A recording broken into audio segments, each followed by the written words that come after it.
दोस्तों, सभी लोग हिंदू राष्ट्र का नारा लगा रहे हैं, लेकिन वास्तव में भारत हिंदू राष्ट्र कैसे बनेगा, इसके बारे में किसी को नहीं पता। कुछ लोग तिलक लगवा कर हिंदू राष्ट्र बनवाना चाहते हैं। हिंदू राष्ट्र बनाने के लिए प्रत्येक भारत के 140 करोड़ जो जनता, जिसमें सनातनी सम्मिलित हैं, उनकी जरूरत है।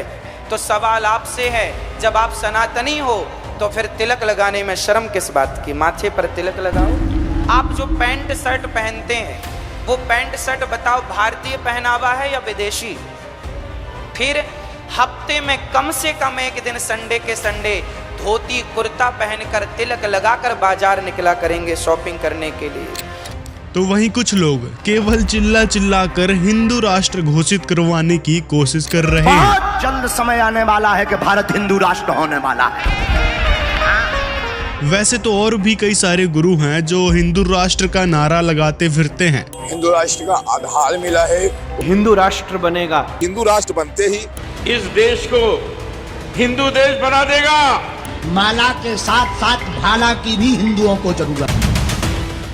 लेकिन वास्तव में हिंदू धर्म की परिभाषा क्या है? इसका उत्थान कैसे हुआ? इससे पहले कौन सा धर्म था? हिंदू धर्म के पवित्र शास्त्र कौन से हैं जो सर्वमाननीय हैं? हिंदू धर्म के शास्त्रों में किसकी भक्ति का जिक्र है? कौन से मंत्र का जाप करने को कहा गया है? इस बात की जानकारी अपने आप को हिंदू मानने वाले संतों के पास नहीं है। दोस्तों, भारत को हिंदू राष्ट्र घोषित करने से पहले हम सभी को सच्चा हिंदू बनना होगा। कुछ लोग सिर्फ इसी भ्रम में जी रहे हैं कि केवल मंदिर जाने से, भगवा कपड़े पहन लेने से और तिलक लगाने से ही हिंदू की पहचान होती है, जबकि ये सब मिथक बातें हैं। केवल इन्हीं बातों से हिंदू धर्म समाप्ति की ओर जा रहा है। हिंदू वो है जो पवित्र गीता और पवित्र वेदों से प्रमाणित भक्ति विधि के अनुसार अपनी भक्ति साधना करे। आइए जानते हैं कुछ ऐसे तथ्य जिनको ना जानकर हिंदू वास्तविक हिंदू धर्म से दूर हो रहा है। खासकर आज सभी नकली और झूठे गुरुओं के जाल में फंसकर हिंदू व्रत करते हैं, श्राद्ध निकालते हैं, पिंड भरवाते हैं, देवी देवताओं की पूजा करते हैं, शास्त्र विरुद्ध नामों का जाप करते हैं, मांस, शराब, तंबाकू व अन्य नशीले वस्तुओं का सेवन करते हैं, बहन बेटियों को बुरी नजर से देखते हैं, नाच गाते हैं, सारे व्यसन करते हैं। अब आप ही विचार करें, क्या ये एक सच्चे हिंदू के लक्षण हैं? ऐसे बुरे व्यवहार और लक्षण से अन्य धर्म मजहब के लोग क्या हिंदू धर्म स्वीकार करेंगे? ऐसे दुराचारी लोग तो हिंदू धर्म की छवि को धूमिल करते हुए मानवता को नाश करने के लिए प्रयत्नशील हैं। दोस्तों, कई प्रकार की पूजा करते करते भी श्रद्धालुओं को लाभ नहीं मिलता और अंत में उनका विश्वास भगवान से उठ जाता है और फिर वो व्यक्ति नास्तिकता की ओर बढ़ चलता है। कहने लगता है कि कोई भगवान नहीं होता, सब ढोंग और पाखंड है। 33 करोड़ देवी देवता हैं, 33 कोटि के देवी देवता हैं। तुम्हें जो प्रिय लगे उनको मानो। राम जी लगे, हनुमान जी लगे, तुम कहो कि नहीं हमें तो त्रिशूल वाले चाहे, माता जी को मानो। तुम कहो नहीं हमको तो बैल जिसका सवारी हो वो चाहिए, भोले बाबा को मानो। क्या कह रहे हैं कि हम हिंदू राष्ट्र चाहते हैं। आप पूज्य महाराज श्री के आदर्शों पर चलते हैं तो पूज्य महाराज श्री सुबह से शाम तक केवल सीताराम सीताराम का जाप करते हैं, आपको कराते हैं, आप तो चल रहे हैं उस मार्ग पर। अब जरूरत है हम सबको चलने की। कितने लोग हिंदू राष्ट्र चाहते हैं? सब चाहते हैं। तो बताओ, गीता कितने घरों में पढ़ी जाती है? रामचरितमानस कितने घरों में पढ़ी जाती है? बिना गीता पढ़े, बिना रामचरितमानस उस बात पर अमल करे जो लिखी है। जब तक भारत का बच्चा गीता और रामचरितमानस नहीं पढ़ेगा, जब तक उस बात पर नहीं चलेगा जो गोस्वामी जी ने या भगवान श्री कृष्ण ने अर्जुन को कहा, उन रास्तों पर नहीं चलेगा, तब तक हिंदू राष्ट्र की कल्पना कैसे होगी? लेकिन वास्तविकता ये है कि जिन साधनाओं को हमने स्वीकार कर रखा है वो ही शास्त्रों के विरुद्ध होने के कारण मनमाना आचरण है। आइए जानते हैं पवित्र गीता जी के अनुसार कुछ महत्वपूर्ण तथ्य। श्रीमद् भागवत गीता अध्याय 6 के श्लोक 16 में व्रत यानी उपवास रखना व्यर्थ लिखा है। गीता अध्याय 9 श्लोक 25 में भूत पूजा, पितृ पूजा व्यर्थ बताई गई है। गीता अध्याय 7 श्लोक 21 से 23 में देवी देवताओं की पूजा का फल नाशवान बताया है। गीता अध्याय 17 श्लोक 23 में ओम तत्सत इन 3 मंत्रों के जाप का निर्देश बताया है और आजकल का हिंदू इन तीनों मंत्रों को छोड़कर अन्य ही शास्त्र विरुद्ध नामों का जाप कर रहे हैं। गीता अध्याय 4 श्लोक 34 में बताया है कि भक्ति मार्ग किसी तत्वदर्शी संत के पास है, उनसे भक्ति विधि लेकर सत्य साधना करने के निर्देश हैं। गीता अध्याय 15 श्लोक 1 में तत्वदर्शी संत की पहचान भी बताई गई है। दोस्तों, गीता जी के इन सब प्रमाणों से स्पष्ट होता है कि आज का हिंदू जिन भक्ति साधनाओं को कर रहा है वो शास्त्रों के विपरीत यानी गलत साधना है।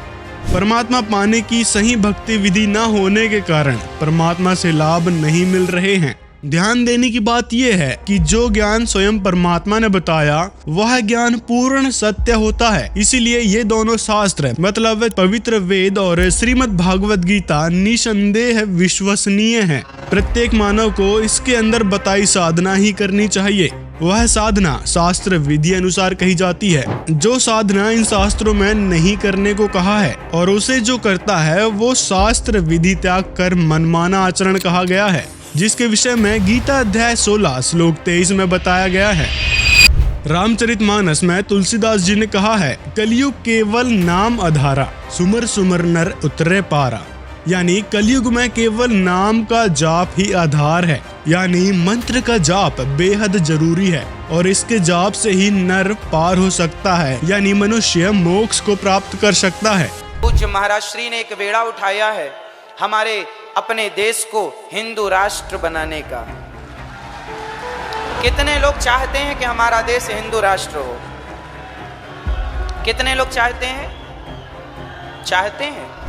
यदि भगवान की सच्ची भक्ति नहीं है तो हिंदू हिंदू चिल्लाने से कोई फर्क नहीं पड़ने वाला। ये सब ड्रामे हैं, भक्ति नहीं है और ऐसे हिंदू राष्ट्र नहीं बन पाएगा। यदि हिंदू राष्ट्र भारत को बनाना है तो पवित्र गीता अध्याय 4 के श्लोक 34 में वर्णित तत्वदर्शी संत के अनुसार भक्ति करना पड़ेगा। उसकी भक्ति से पूरे विश्व में आदि सनातन धर्म फैलेगा और सभी लोग उसी को स्वीकार कर रहे हैं। मैं सीना ठोक कर कहता हूँ, मेरे सायरन को कोई रोक नहीं पाएगा और वह जरूर आएगा। ऐसा कहना था महान भविष्यवक्ता मिशेल दी नॉस्ट्राडमस का, जो आज भी बहुत से लोगों के दिलों में अपनी जगह बनाए हुए हैं, जिनकी भविष्यवाणियों को आज तक कोई भी गलत सिद्ध नहीं कर पाया। उन्होंने जैसा कहा वही होता गया।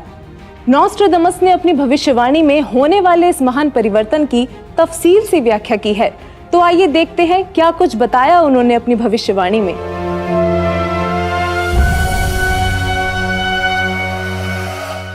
नॉस्ट्राडमस ने शतक 6 श्लोक 70 में लिखा है कि मैं छाती ठोक कर कहता हूँ कि वह महापुरुष ऐसा ज्ञान बताएगा जो आज से पहले किसी ने नहीं सुना होगा। उसके ज्ञान को सुनकर सभी विद्वान कहलाने वाले धर्मगुरुओं को नतमस्तक होना पड़ेगा। एक बेहद हैरान कर देने वाली भविष्यवाणी नॉस्ट्राडमस ने उस महान पुरुष को लेकर करते हुए शतक 1 श्लोक 50 में कहा है कि उस महापुरुष को देशद्रोह अथवा राष्ट्रद्रोही समझकर लोग नफरत करेंगे, लेकिन बाद में सच्चाई जानने के बाद उससे बेहद प्रेम करेंगे।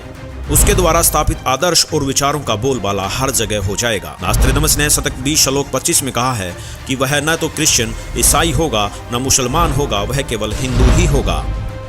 शतक 6 श्लोक 70 में नॉस्ट्राडमस ने कहा है कि वह महापुरुष पूरे विश्व का संचालक होगा, वह महापुरुष विश्व विजेता होगा।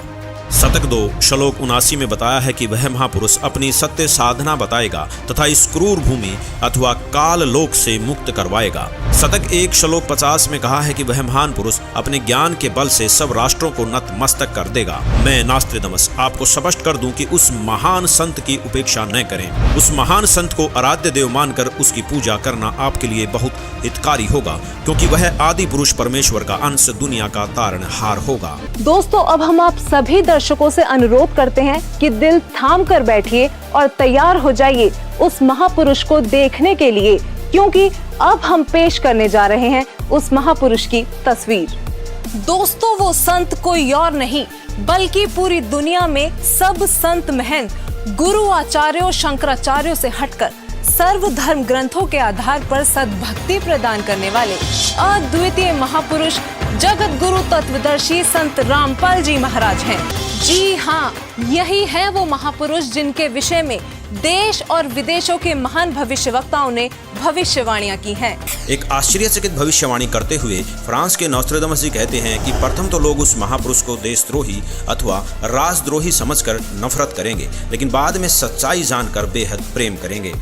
दोस्तों, 2014 में संत रामपाल जी पर देशद्रोह का झूठा केस भी लगाया गया, लेकिन आज संत रामपाल जी की लोकप्रियता लोगों के सिर चढ़कर बोल रही है। दोस्तों, आपको बता दें कि संत रामपाल जी महाराज के सर्व अनुयायी एक पूर्ण परमात्मा की भक्ति करते हैं और पवित्र गीता जी और पवित्र वेदों के अनुसार वास्तविक मंत्रों का जाप करते हैं। शास्त्र विरुद्ध कोई क्रिया नहीं करते, अन्य सभी देवी देवताओं की पूजा नहीं करते, सबका आदर करते हैं और ब्रह्मा विष्णु शिव जी, दुर्गा जी, गणेश जी की दिन में 432 बार यथार्थ मंत्रों के द्वारा साधना करते हैं।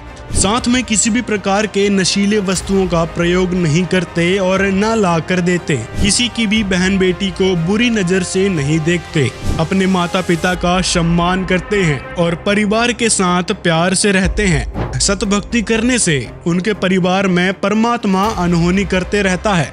बड़ी बड़ी आपत्तियों और रोगों से बचाव रहता है। तो वास्तव में यदि देखा जाए तो ये हैं असली हिंदू। तो आप सभी से निवेदन है, असली हिंदू बने, संत रामपाल जी महाराज का ज्ञान समझें और नाम दीक्षा लेकर सत भक्ति की शुरुआत करें।